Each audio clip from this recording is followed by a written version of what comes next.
Erev Tov Chavrim, I'm Stephen Ben-Nun. You're watching Israeli News Live. Don't know whether or not this is going to be a major story tomorrow or not, but there's about 200 foreign journalists right now in North Korea. And foreign journalists in North Korea have been told to prepare for a big event tomorrow. Now, tomorrow marks the 105th birthday anniversary of the founding president Kim II-sung on April 15th. North Korea's biggest national day, called the Day of the Sun. And of course, before the North Korean officials have spoken about there going to be a big event the following day, and it's really not that big of a deal to start with.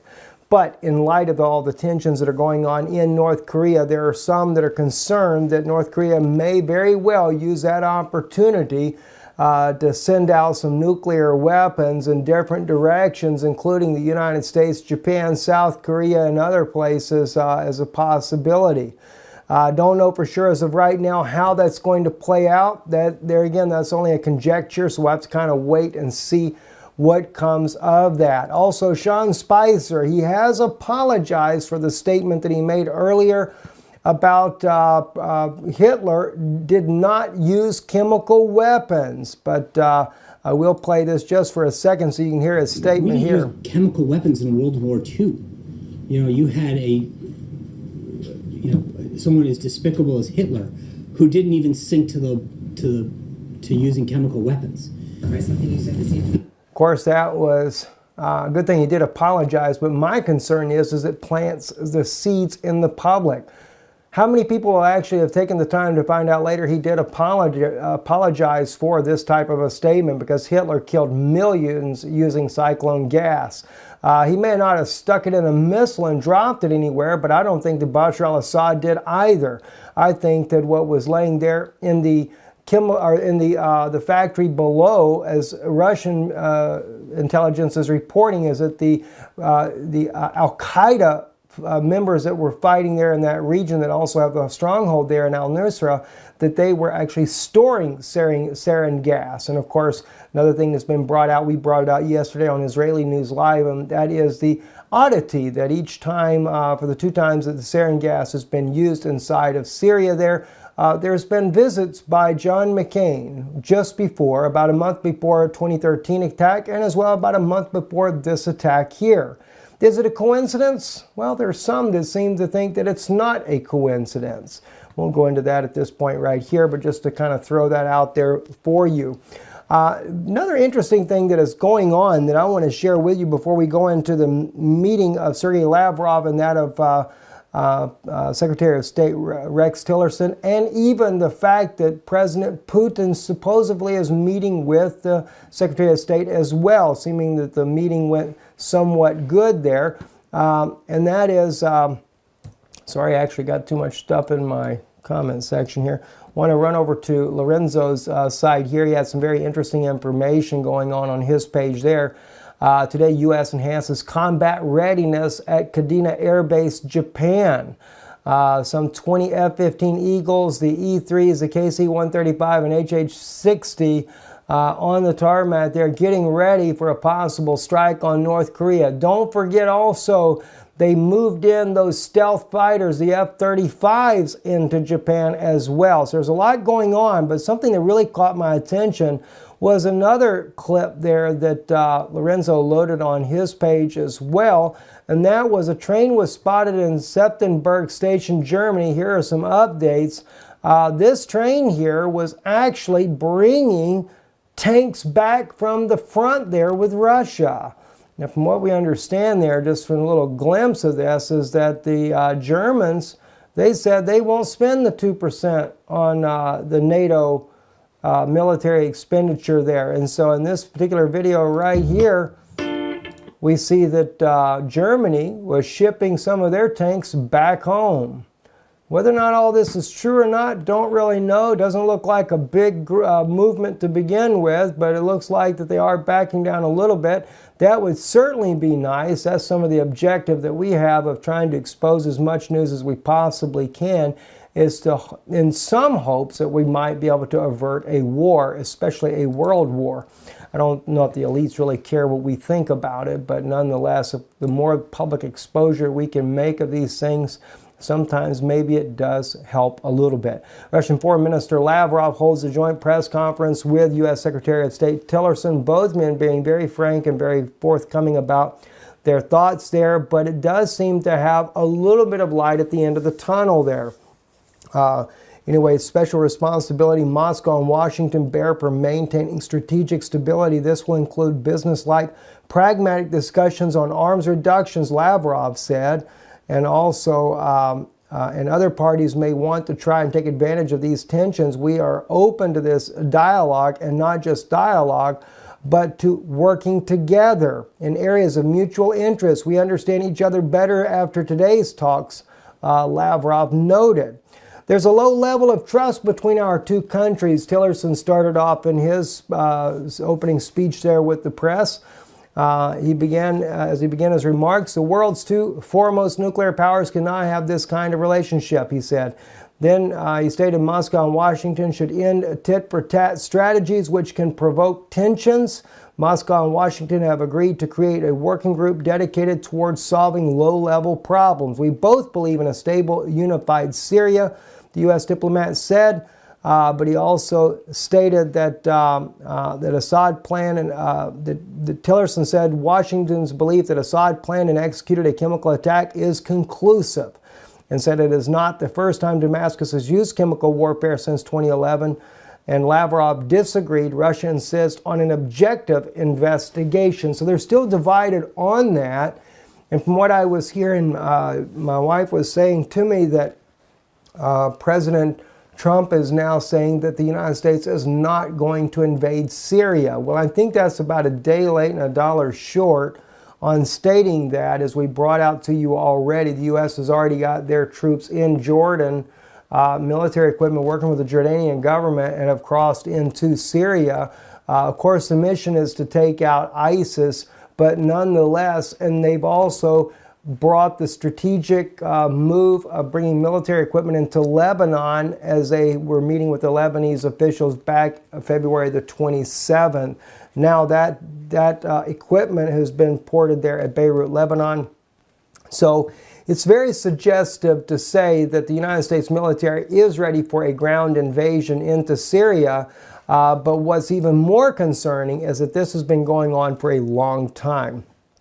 Putin also, though, according to Sputnik, meets with the U.S. State Secretary Tillerson, Russian Foreign Minister Lavrov in the Kremlin. Now, I'm sure because he wasn't willing to meet with Mr. Rex Tillerson, but I think what made the difference was there is some headway being made in these talks. But however, unless they come to some kind of consensus over Bashar al-Assad as the president of Syria, that's not going to change very well in the near future. And Russia calling the United States' hand on possible further false flag chemical attacks in order to blame it on Assad is something as well that is putting the pressure on the West not to allow the Syrian rebels or any of the other factions in this region here to do such chemical attacks and then blame it on Assad, because all eyes are watching and all eyes are expecting that it is a fake.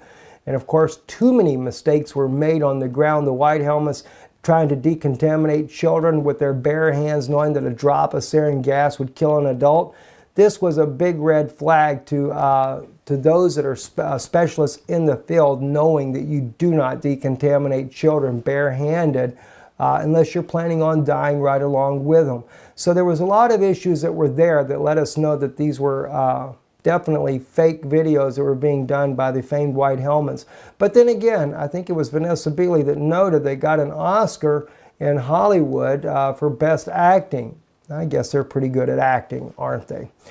Anyway, moving on to other news there. Actually, not other news, but more on the same line of this very report here. This is on the website Project censored.org, and very interesting article. My wife shared this with me earlier today.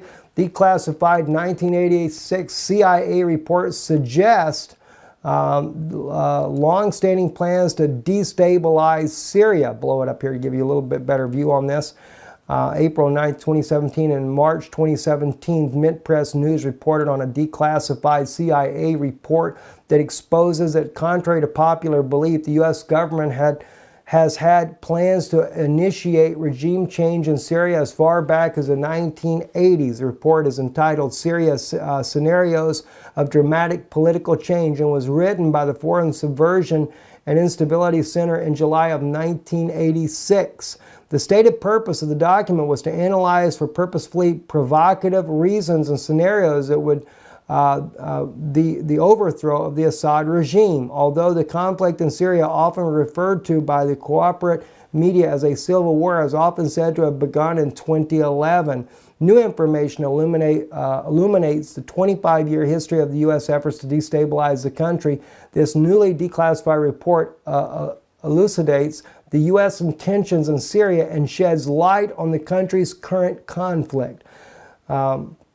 They also go into this article here, I believe is in this article originally. They speak about how that General Wesley Clark exposed this is in 2001. Let's see, right here it says, now Amy Goodman, that the U.S. had plans to topple the Syrian government as far back as 2001. The 1986 CIA document, however, clearly points to plans to topple the Assad regime and U.S. complicity in the war that now rages in Syria. The document states that the Sunni-led government in Syria would be most beneficial to the U.S. and suggested that Sunni dissidents would likely set the stage for a civil war.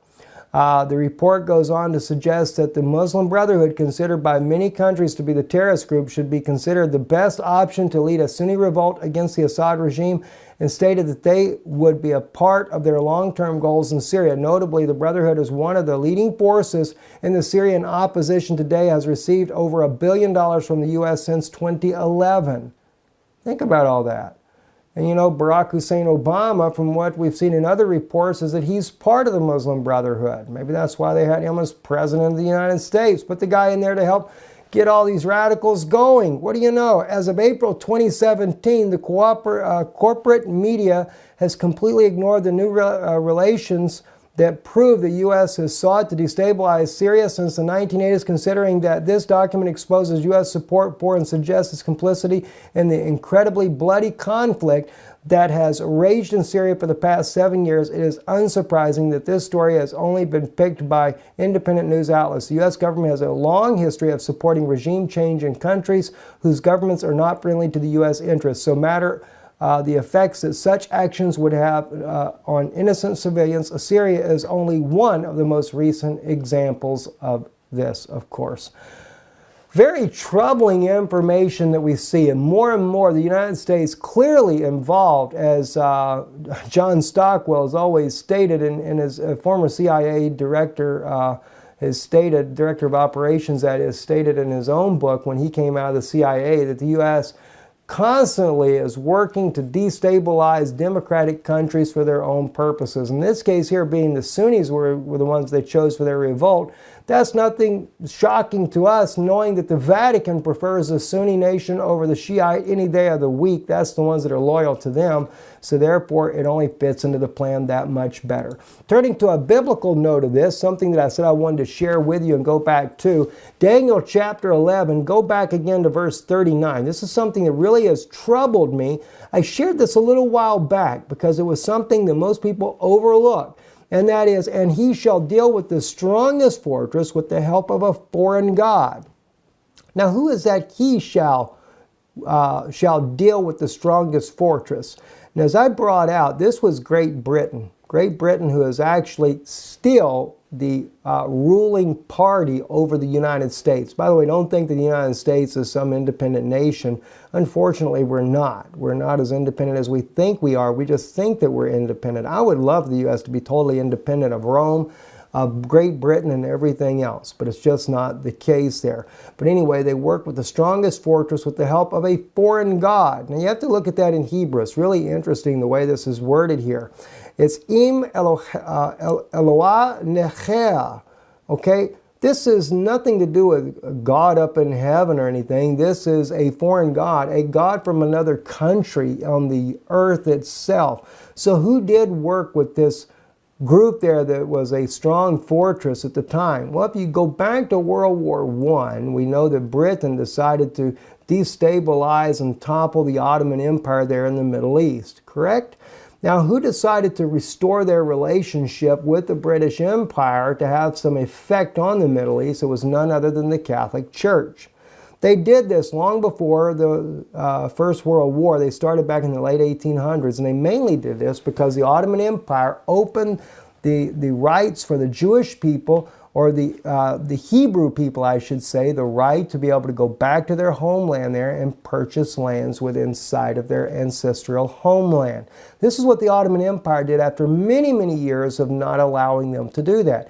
And so there were Hebrew people, former long historical Israeli people returning to their homeland to buy lands around Tel Aviv and Joppa and even up around the Kinneret, the Sea of Galilee as many call it. They bought huge tracts of land there. Even in Germany they began to buy up land there during the Ottoman reign. Well, the Vatican didn't like this because the Vatican wanted to get control of Jerusalem from the beginning. So they began a plan to work with the British government. They came up strong. This foreign god, as Daniel speaks about, it was the Vatican. Remember, he claims to be Christ on earth, the vicar of Christ, vicarius filii Dei, which is over his crown, which means instead of the Son of God, or in the place of the Son of God. So this is your foreign god that it's speaking about here, the Roman Pope himself. So World War I was initiated by Rome, and that's exactly why it got started, so that the Vatican could get control of the Middle East. But notice what it says, "And whom he shall acknowledge and shall increase in glory, and he shall cause them to rule over many, and shall divide the land for a price." Now he does cause them to rule over many, and it is Rome, who is also the father of the United Nations, also the European Union. The Vatican is strongly involved in all of this. This is why recently we saw the Vatican playing a major role with all the European leaders saying that they needed a new inspirational boost to bring life back into the European Union, because the popes of Rome were the ones that created the European Union, but as well the United Nations. That's why you saw the Pope so active in the United States a couple of years ago. Speaking at the United Nations, speaking before Congress. They help him to rule over many. See, that's what's interesting. And shall increase the glory, and he shall cause them to rule over many, and shall divide the land for a price. Now that's the part that's interesting right here. You have to look at the way it's worded here. Ve'adoma yachalech b'mechir. All right. The very word that is used for the word land, most of the time we think of this as referring to Israel. They're going to divide the land. So we think of the state of Israel and a Palestinian state, and this is what's breaking God's command. But in this particular scripture, it's unlike the scripture we have in Joel about dividing of the land. This one here kind of entails not just Israel. It can include Israel, but it's including all that land throughout the Middle East right there, because the word Adumah is used. It's literally, and they will divide up the earth. Not the land, not haaretz. Israel is always, when they speak of Israel as a land, it's always spoken of as aretz, or haaretz. That is the land, not Adumah, the earth. Okay, or the ground, the dirt. They're going to divide up the earth. All right? Now that could have far more reaching implications than you ever thought about. That could play out also as part of the New World Order, the 10 regions of the world. Something that many biblical scholars have probably never even considered before in Daniel's prophecy, because no one's paying attention to the fact that it doesn't say land, but rather the earth. See, ve'adamah yachalek. See, they're going to divide it up, and of course for a price, for money. They do, and that's exactly what happened. I pointed this out in a video not long ago, but I'm really beginning to realize this goes out even further. Because after World War I, they divided up, they created a new countries there. Syria was one of those countries, Jordan, Israel. Israel was divided up, constantly still being divided up to this day. They never stopped dividing up Israel, right? But they made a new country called Jordan. They made the country called Syria. We have Iraq. All these countries, they were being divided for gain. And that's how the Jordanian country came into being. Because remember, that was supposed to be, according to the British mandate, part of a Jewish homeland. Well, it got all mixed up and everything, and they decided, well, Hussein's son, King Abdullah II, deserves a big chunk of land for helping us defeat the Ottoman Empire, so they give him that part. Now, keep in mind, I am not for the Greater Israeli Project that the Rothschilds have envisioned, that they want to blame on the Jewish people for going and conquering all of our neighbors and taking all this land. That's not right. That's totally wrong.